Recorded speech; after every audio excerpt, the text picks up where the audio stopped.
normal and you are valid. Well, good morning. So we got the internet back. Woohoo! Let's talk about what we're doing today. I've restructured things just slightly to make up for not having internet that was reliable yesterday.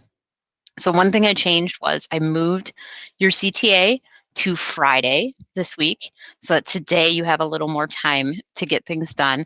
I'm also today going to show you an example of last week's storyboard. So if you're struggling with that, you have a visual that you have. I've also put this visual in the resources folder on Schoology for you so that you can get that. So today we'll talk just briefly about final draft storyboarding. You'll complete some prompts on your handout, and then you get to start filming today. Remember, the deadline to have this all filmed, edited, looking good, and posted is next Monday. You will get class time Monday as well to finish this if you want to get that done. Let's see. Thursday is your work day. Get in your missing week 1 work or revise it, and then continue filming your online presentation for that day. Also, next week, I plan on making for you a grade update so you can see how you're doing on the quarter so far and your semester grade. Friday is going to be, like I said, story, and then continue filming the online presentation. Get your stuff in. So I'm just forwarding here to get to the notes. And then, of course, I will show you your handout and then that review, like I had said. So let's start with the example. So if you were struggling with storyboarding last week, or let's face it, if you haven't gotten it done yet, let's give you an example so you can get started on that. So you needed for last week's handout at least 2 shots sketched out. So here's my example. I got the shot number up here, and then I can draw a sketch or describe the shot. So I'm describing what you will see in my filmed speech, in other words. So I've included what kind of shot I'm going to use, medium close-up. And I could have drawn this too, but I prefer writing. The shot will show, so I should say what you'll see in the shot. So sitting at a desk with hands folded, book on desk. This is for an example if I were to review the Talk Like TED book. You can also include what you're going to wear. If you're like me and you play with your hair a lot, I would include that. So I have hair and ponytail clips so I don't play with it. So in other words, this should say, what are the main things that I think should be shown in the shot? Then for action, I write what kind of actions I'm going to do. So for this one, since I'm giving a book review, hold up book so audience can see. So make sure I have it close into the camera. And then the other action I want to make sure I'm including is gestures to emphasize key points. I also included this in the example. If you're like, oh gosh, I'm not really sure what actions, start with this one. You can absolutely take that. Dialogue should be what I'm going to be saying in my speech. That can be either word for word or just key notes on topics here. So this, I've made mine word for word. So Talk Like TED by Carmine Gallo is a useful book. It details how any public speaker can use the TED Talk formula. Today I'm going to tell you yada yada. So since this is shot 1, I just have my introductory dialogue here. And then for FX, I noticed some folks are struggling with that. Here is where you will include any of those multi-sensory approaches. That can include just simply, how are you going to deal with audio? So in my case, I'll use this headset mic, or how you're going to deal with lighting, or both. So lighting, side lamp to avoid glasses glare. If you're, for example, I have some of you who are doing how to do various things with vehicles, your lighting note would probably be, depending on where you're fixing the vehicle. If you're doing it outside, maybe for the first shot, it would be natural light, outside.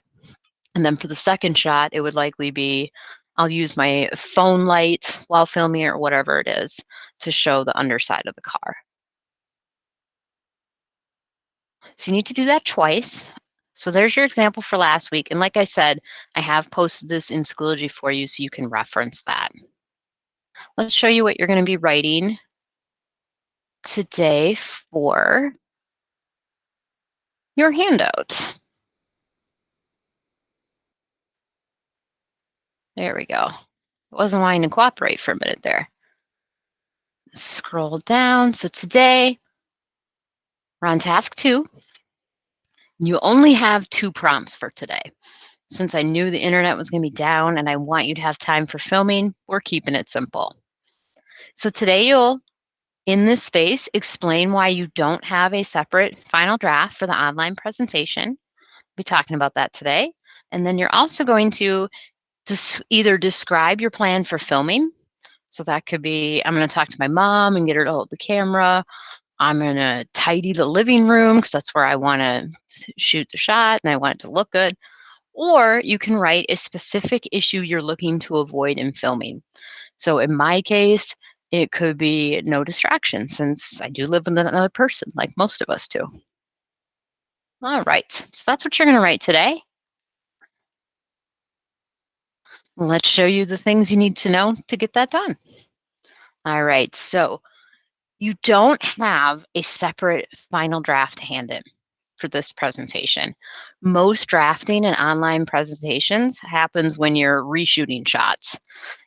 What tends to happen, and maybe you've already experienced this if you've filmed your presentations, you watch what you have so far and then you go, oof, you can't hear me in the last part. You reshoot that part, you edit it in. So that's really how the process works for online presentations. So really, I'm not going to give you a separate grade for final draft, is what I'm saying. As you're continuing to work on your presentation, if you think of a different idea for something, for example, like let's say for my book review presentation, I decide, you know what, I want to change the lighting. I'm going to use a ring light. You can just go back in and make that change on your storyboard. Right. Another thing I want to point out in finishing getting ready to film for your online presentation is you can use cue cards. So that's just writing on large pieces of paper, either bullet points of what you're going to say or word for word your dialogue. And this also can work with a notebook. It just depends on if you use a good marker so you can see it. This is an experiment with it thing. I am not grading you on whether or not you used cue cards. I'm just telling you it's an option for you. Some folks prefer a note card. Some like to have a script at hand. So if they get stuck, they can quick reference it. All of those are good. As long as you're following the requirements on the rubric, you're good to go for this presentation. A lot of this is trying things out to learn, and I will be keeping that in mind when I view them. Let's see. So I'm going to go back to the first slide here.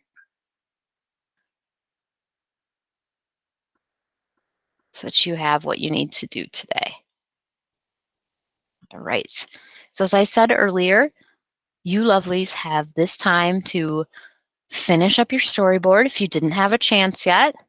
Do what you need to do to start getting ready to film. As always, if you have questions, please, please, please message me. Or, well, I was going to say wait until I'm back next week, but that's waiting a bit.